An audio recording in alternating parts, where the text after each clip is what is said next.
রাজধানীতে অসহনীয় গরমে ঘন্টার পর ঘন্টা অপেক্ষা করে জ্বালানি তেল নিতে হচ্ছে গ্রাহকদের। 7 থেকে 8 ঘন্টা অপেক্ষার পর জ্বালানি মিললেও সবচেয়ে বিপদে রয়েছে মোটরসাইকেল রাইড শেয়ারিংয়ে জড়িত চালক ও যাত্রীরা। জ্বালানি সংকটের কারণে ঘন্টার পর ঘন্টা তেলের জন্য পাম্পে লাইনে দাঁড়িয়ে থাকতে হচ্ছে এই রাইডারদের।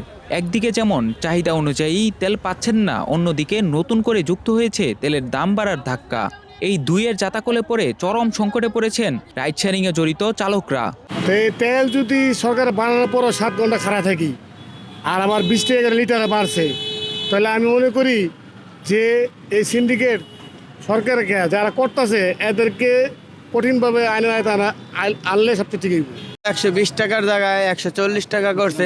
আমাদের ইনকাম এমনি কম, আমাদের তো ভাড়া বাড়ে নাই। জ্বালানির দাম লিটার প্রতি 15 থেকে 20 টাকা পর্যন্ত বাড়ানো হয়েছে।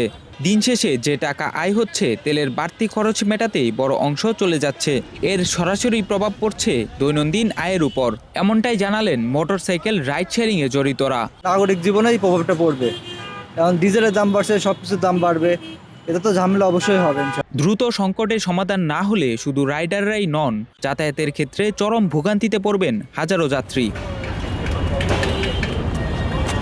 ফারাদি মাহিন, নাগরিক প্রতিদিন, ঢাকা।